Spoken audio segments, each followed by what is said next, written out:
Il n'est rien de quoi je m'informe si volontiers que la mort des hommes. Quelles paroles, visages, contenances ils ont eu. Si j'étais un faiseur de livres, je ferais un registre commenté des morts diverses. Cette phrase est de Montaigne. Elle n'a presque plus de sens aujourd'hui. La mort, qu'elle travaille en série comme à la guerre ou au détail, renchérit à présent sur la vulgarité de la vie. Voyez les agonies illustres relatées par les journaux, Clémenceau, Foch, Lénine, Curzon. Nos grands hommes meurent à peu près tous de la même manière, et avec des propos qui se ressemblent d'autant plus qu'ils leur sont prêtés par leurs pieux historiographes. Qu'on est malheureux quand on ne sait pas mourir, disait Sénèque. Mais qui de nous sait mourir? Qui de nous a pris le temps de méditer son futur trépas, préparer le congé qu'il prendrait des vivants? Qui sait, dirait Hamlet, se donner quittance? La mort, à qui nous nous efforçons de ne jamais penser, nous trouve stupéfaits, ricaneurs ou hurlants de peur.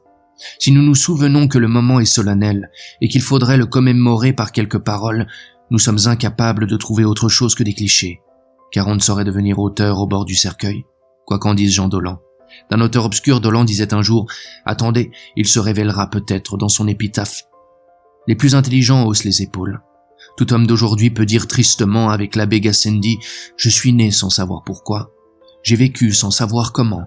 Je meurs sans savoir pourquoi ni comment. » Nous avons perdu à la fois la certitude scientifique et le sens de l'au-delà. Nous ne nous embarquons plus majestueusement pour le néant comme les athées du XVIIIe. Encore moins partons-nous avec la frémissante joie religieuse du Moyen-Âge.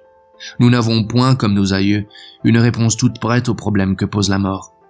Pris par la folie du vivre vite, est-ce que nous nous soucions d'elle?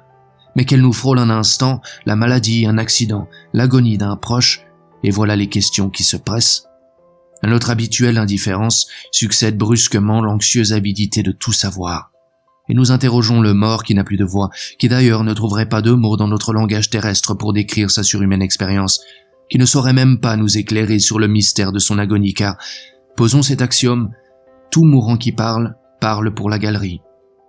Il se regarde mourir, il ne se sent pas mourir, il ne sait encore rien de sa rigidité prochaine, de son active dissolution. Il est vivant, aussi vivant que nous. C'est une grande sottise d'attendre lui autre chose qu'un spectacle édifiant, honorable ou humiliant pour la dignité humaine. Mais c'est justement de ce spectacle que nous avons désappris les règles. L'art de mourir se perd comme l'art de vivre, et pour les mêmes raisons. Comparez la mort de Wilson ou d'Anatole France à celle d'Auguste. L'empereur, à ses derniers moments, se fait vêtir de pourpre, coiffé et fardé. « Suis-je bon comédien ?» interroge-t-il en souriant. Pour lui, comme pour toute l'Antiquité, la mort n'était pas triste. Les Grecs la peignaient sous les traits d'un bel adolescent et déclaraient avec sagesse que l'homme aimé des dieux meurt jeune. La vie pour eux, c'était l'hôtel d'un jour, ou aussi, comme dans Ménandre, un voyage à destination de la prairie d'Asphodèle. Les anciens avaient, devant le trépas, une contenance calme, parfois même ironique. Tout le monde connaît la mort de Socrate. Mes amis, nous devons un coq à Esculape. À sa femme Xantippe qui pleurait de le voir périr innocent. Aurais-tu préféré que je meure coupable? Diogène, l'indigent volontaire, interrogé anxieusement par ses amis, « Mais qui t'enterrera ?» répondit avec insouciance, « Celui qui achètera ma maison. » C'est-à-dire, je suppose, son tonneau. « Il paraît que je vais être bientôt Dieu, dit l'empereur Vespasien. » J'admire ces façons simples. Par là, les hommes peuvent atteindre au sublime naturel des animaux qui n'ont, devant la mort, ni plainte, ni forfanterie, mais seulement le geste de se cacher pour être seuls. Les orientaux ont, eux aussi, pratiqué cette réserve, cette modestie suprême. Le fils de Confucius eut une agonie cruelle. Ses enfants voulurent le transporter sur une couche plus moelleuse, mais à laquelle son rang social dans ce pays de Chine rigoureux ne lui donnait point droit. « Non, » refusa le mourant, « je n'ai besoin de rien que de mourir selon les règles. » 4000 ans plus tard, Oscar Wilde, auprès de qui on voulait appeler un grand médecin, dira « I don't wish to die beyond my means ». Je voudrais qu'un même souci de l'étiquette, et non le sentiment pompeux de son importance, ait inspiré à Marc Aurèle le fameux mot « Un empereur doit mourir debout ». Mais c'est douteux. L'Antiquité perdait déjà ses mâles vertus. César lui-même mourut théâtralement. Tu quoque fili. Et Brutus se tua en proférant ces prétentieuses paroles, très Jean-Jacques Rousseau. Vertu, tu n'es qu'un nom. Le monde devenait repentant et larmoyant. Le christianisme allait apparaître. Jésus descendit sur terre et, avec lui, les valeurs juives. Lui-même eut une défaillance au jardin des Oliviers. Eli, Eli, lama sabachthani. Après quoi, il mourut courageusement, mais non silencieusement, car il murmura « Mon père, pardonne-leur, car ils ne savent pas ce qu'ils font », donnant ainsi le redoutable exemple du pardon des injures que, depuis, tous les mourants se croient obligés d'imiter. Chez les rois et les chefs d'État, l'usage est même si établi qu'il devrait figurer au protocole. Depuis lors, que de morts doucereuses et géniardes, ou fastueuses ou prêcheuses et moralisantes. L'homme croit à son importance. Il ne se croit plus un insignifiant chaînon dans la chaîne des êtres, un obscur atome. Il est un individu, il a une vie précieuse et il y tient. Le Moyen-Âge est plein de cette peur de mourir, aggravée par la peur d'être damné. C'est l'époque des danses macabres de Holbein, des eaux fortes de Durer, des squelettes et des tibias, des sorcières avec leurs filtres et des pactes avec le diable. Il faut sauter des siècles pour retrouver l'élégance des anciens.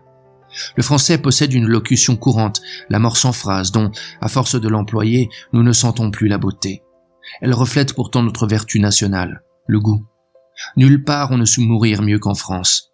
L'horreur de l'emphase, le dédain des sentiments affichés et de l'étalage pathétique, la pudeur du cœur, une invincible préférence pour tout ce qui est secret, le cynisme et la légèreté dissimulant les émotions profondes, toutes ces vertus, enfin, grâce auxquelles nous sommes si mal jugés, éclatent dans ces morts spirituelles, aisées, courtoises, où la France retrouve la tradition grecque. Voici Rabelais, c'est fait, on m'a graissé mes bottes pour le grand voyage. Il ajouta, je n'ai rien, je dois beaucoup, je lègue le reste aux pauvres. Puis dans un souffle, la farce est finie, tirez le rideau. Voici Ronsard, adieu mes chers amis, je m'en vais le premier pour vous préparer la place. Voici l'avocat Patru, revenant à 80 ans d'une grave maladie. Hélas, est-ce bien la peine de se rhabiller? J'aime entre toutes cette phrase de Fontenelle, à son médecin. Je ne sens autre chose qu'une difficulté d'être. Madame de Defend, au prêtre qui l'exhortait à mourir chrétiennement, disait « Fi, parlons d'autre chose ». Et Madame de Soubise concluait en souriant « Je me regrette ». Nelson se contenta de s'excuser « I am indeed an unconscionable time a dying », ce qui rappelle ce mot charmant rapporté par Sainte-Beuve du très vieux monsieur Casser, dont l'agonie se prolongea 3 mois. « Mes pauvres amis, disait-il gentiment, je n'ai pas le don de mourir. » Ces plaisanteries frivoles, ces mots légers, quel héroïsme ils supposent, car enfin, nul instinct n'est plus intolérant que le désir de vivre. Ces agonisants de bonne compagnie n'ont pas d'illusion sur l'importance cosmique de leur mort, ou sur les regrets éternels qu'elle suscitera. Ils n'ont que faire de déclamer des phrases mémorables. Ils savent qu'aux minutes suprêmes, l'homme est toujours seul. Ils ont le geste courtois du mourant donnant mentalement congé à l'assistance afin de demeurer en face du destin. La vraie culture rejoint ici la nature dont elle est l'expression sublimée, et le grand esprit du XVIIIe siècle retrouve pour mourir la solitaire dignité de l'animal. Montaigne, déjà cité, disait qu'il ne faut juger d'aucune vie avant sa fin. Sans doute pensait-il aussi que les dernières paroles sont les meilleures, car il arrive que l'homme trahisse alors tout le fond de son âme et se laisse aller à d'involontaires ou spontanés aveux qui démentent sa vie passée.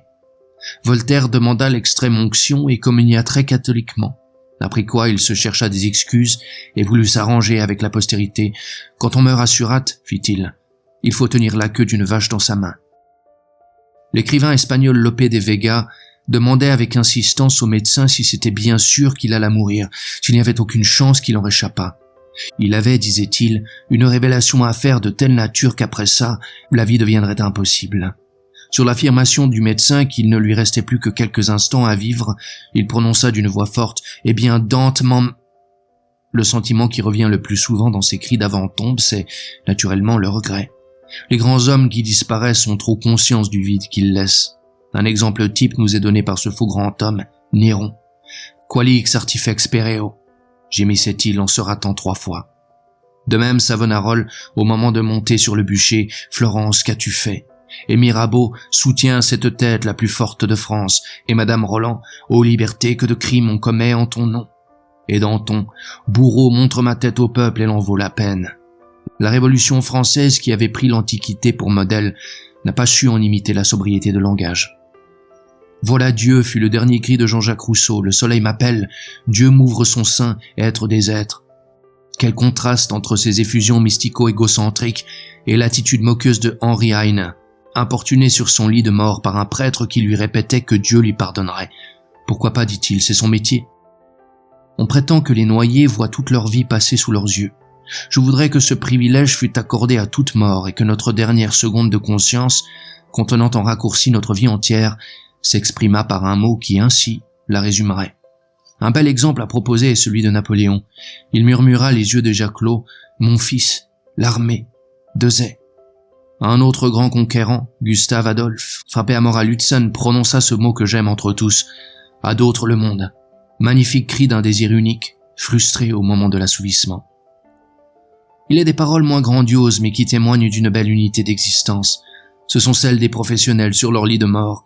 Tout le monde connaît le mot du grammairien littré. Je m'en vais ou je m'en vas, car l'un et l'autre se disent ou se dit. Malherbe, déjà dans le coma, ouvrit les yeux et regarda sévèrement un assistant qui venait de faire une faute de français. Le savant botaniste Haller compta jusqu'à la fin ses pulsations. L'artère bat encore. L'artère ne bat plus. Goethe, enfin, qui à la mort de son fils avait crié résolument « En avant, par-delà les tombeaux », eut pour lui-même ce soupir de penseur « Mehr Licht ». Hélas, ce mot si souvent cité n'est pas authentique. À en croire un témoin, mademoiselle Seidler, Goethe aurait simplement dit à sa belle-fille « Donne-moi ta chère petite patte », ce qui est d'ailleurs infiniment mieux. Ce n'est pas le seul mot historique dont il faille se méfier. On l'en prête trop généreusement aux morts, mais nous pouvons accepter de confiance les cris de faiblesse, et préférer les doux mots de poète ou de femme, le « Oh ma jeunesse » de l'anglais Walcott, le « Fille de la vie qu'on ne m'en parle plus » de Marguerite d'Écosse, le soupir de Musset, la bonne chose que le calme. On ne parle à ces derniers moments que par faiblesse ou par vanité, disait le vieux Patru. Alors mieux vaut se taire, puisqu'aussi bien le silence éternel nous attend. Vénérons les mourants taciturnes, ceux qui ne livrent pas leurs secrets, ceux qui détournent de nous les yeux pour les fixer déjà sur l'invisible. Pour modèle, je choisis la mort du loup.